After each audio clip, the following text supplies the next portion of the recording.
और इसी बीच एक बड़ी खबर आपको बता दें, कल प्रधानमंत्री नरेंद्र मोदी तीसरी बार प्रधानमंत्री पद की शपथ लेने जा रहे हैं। लेकिन सबकी निगाहें इस बात पर टिकी हुई है कि आखिर इस बार प्रधानमंत्री नरेंद्र मोदी के मंत्रिमंडल 3.0 में आखिर कौन कौन से वो नेता शामिल होंगे। यूपी से बिहार, महाराष्ट्र से लेकर उड़ीसा तक के लिए कहा जा रहा है कि इस बार जो है तमाम नेताओं को ध्यान में रखा गया है। लेकिन बीजेपी के संभावित चेहरे भी आपको बता रहे हैं कि आखिर वो कौन कौन से चेहरे हो सकते हैं जो इस बार मंत्रिमंडल में शामिल होंगे, जिसमें राधा मोहन दास, एसपी सिंह बघेल, नितिन गडकरी, अमित शाह, अनुराग ठाकुर, पीयूष गोयल, स्मृति ईरानी, इन तमाम नेताओं का नाम एक बार फिर से निकलकर सामने आ रहा है जो बीजेपी के संभावित मंत्री हो सकते हैं। राजनाथ सिंह, अमित शाह, मनसुख मांडविया, स्मृति ईरानी, अनुराग ठाकुर। और ये देखिए बीजेपी के संभावित मंत्रियों की एक लिस्ट भी आपको दिखा रहे हैं। राजनाथ सिंह, अमित शाह, नितिन गडकरी, डॉक्टर महेश शर्मा, ये सूत्रों के हवाले से आपको जानकारी दिखा रहे हैं। मोदी कैबिनेट की एक नई टीम तैयार हो रही है और संभावित मंत्रियों की लिस्ट भी सामने आ रही है। बीजेपी के संभावित मंत्रियों की लिस्ट सामने आई है। इस लिस्ट में राजनाथ सिंह, अमित शाह, नितिन गडकरी, पीयूष गोयल, मनसुख मंडाविया के नाम शामिल है। इस लिस्ट में 40 से ज्यादा मंत्रियों के नाम है। इस लिस्ट में शिवराज सिंह चौहान का भी नाम शामिल है। लिस्ट में अमेठी से चुनाव लड़ने वाली स्मृति ईरानी का भी नाम है। नए मंत्रियों में गिरिराज सिंह, ज्योतिरादित्य सिंधिया का नाम है। तो ये मोदी की नई कैबिनेट, मोदी की नई टीम जो बीजेपी के संभावित मंत्री हो सकते हैं। देखिए यूपी से कहा जा रहा है कि जयंत चौधरी को आगे किया जा सकता है। हालांकि देखने वाली बात होगी कि आखिर क्या कुछ होता है। लेकिन दूसरी तरफ बिहार की बात करें तो बिहार में इस बार 10 नए मंत्री बनाए जा सकते हैं, जिसमें चिराग पासवान से लेकर लल्लन सिंह, संजय झा और राजीव प्रताप रूडी तक का नाम निकलकर सामने आ रहा है। लेकिन इन सब के बीच में चिराग पासवान की बात करें, क्योंकि किस तरीके की बॉन्डिंग रखी है पीएम मोदी और चिराग पासवान की, वो कल सभी ने देखी। और आगे बढ़ते हुए देखिए यूपी की बात करें तो अनुप्रिया पटेल का नाम निकलकर सामने आ रहा है। पहले भी 2 बार 2014-2019 में मंत्री रह चुकी हैं और अपना दल के संस्थापक सोने लाल पटेल की ये बेटी है। इतना ही नहीं, मोदी सरकार के पहले कार्यकाल में स्वास्थ्य और परिवार कल्याण राज्य मंत्री थी, दूसरे कार्यकाल में वाणिज्य और उद्योग राज्य मंत्री रह चुकी हैं। और कहा जा रहा है कि तीसरी बार भी इनको मौका दिया जा सकता है। जयंत चौधरी की बात करें, राष्ट्रीय लोकदल के संस्थापक चौधरी अजीत सिंह के बेटे हैं। इतना ही नहीं, 2024 लोकसभा चुनाव से पहले एनडीए में शामिल हुए और इनकी वजह से बहुत फायदा हुआ भारतीय जनता पार्टी को। बागपत और बिजनौर की सीट पर इनका अच्छा खासा असर जो है वो देखने को मिला। 2009 लोकसभा चुनाव में मथुरा से चुनाव लड़ा था। अब देखिए आगे बढ़ते हुए ज्योतिरादित्य सिंधिया की बात करें, एमपी की गुना सीट से सांसद चुने गए हैं। 5 बार संसद सदस्य रह चुके हैं ज्योतिरादित्य सिंधिया। 2020 को कांग्रेस को छोड़कर भारतीय जनता पार्टी में शामिल हुए तो भारतीय जनता पार्टी ने भी इनको निराश नहीं किया। 2021 में कैबिनेट विस्तार में इन्हें मंत्री बनाया गया। एमपी की गुना सीट से फिलहाल सांसद चुने गए हैं, लेकिन पहले कांग्रेस में थे। 2020 में भारतीय जनता पार्टी का दामन थामा। बात करते हैं शिवराज सिंह चौहान की। एमपी के विदिशा लोकसभा सीट से 8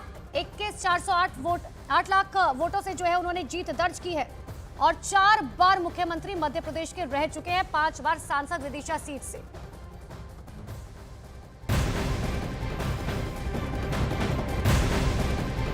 तो शपथ से पहले पीएम मोदी के कई कार्यक्रम राजघाट और अटल जी की समाधि पर जाएंगे पीएम मोदी। जानकारी मिल रही है कि कई कार्यक्रम हैं।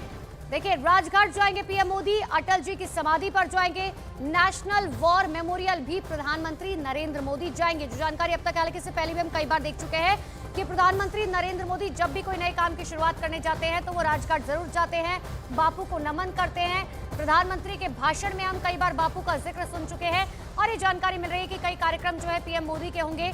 उसमें सबसे पहले प्रधानमंत्री नरेंद्र मोदी राजघाट जाएंगे और उसके बाद नेशनल वॉर मेमोरियल भी जा सकते हैं।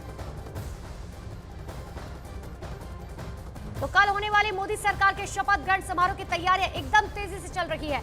समारोह में 7 देशों के प्रमुख नेता शामिल होंगे, जिनमें सेशल्स के उपराष्ट्रपति दिल्ली पहुंच चुके हैं। इसके अलावा बांग्लादेश की प्रधानमंत्री शेख हसीना दिल्ली पहुंच चुकी हैं और फिर कल राष्ट्राध्यक्षों का दिल्ली में तांता लगने वाला है, क्योंकि श्रीलंका के राष्ट्रपति रानिल विक्रमसिंघे, नेपाल के प्रधानमंत्री पुष्प कमल दहल, भूटान के प्रधानमंत्री, मॉरिशस के प्रधानमंत्री और मालदीव के राष्ट्रपति भी दिल्ली पहुंचेंगे।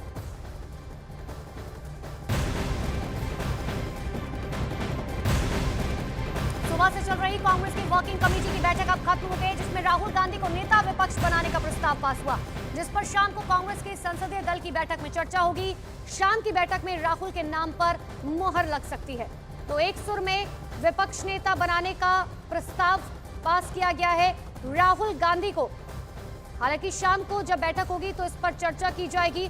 कांग्रेस वर्किंग कमेटी में यह प्रस्ताव पास किया गया है।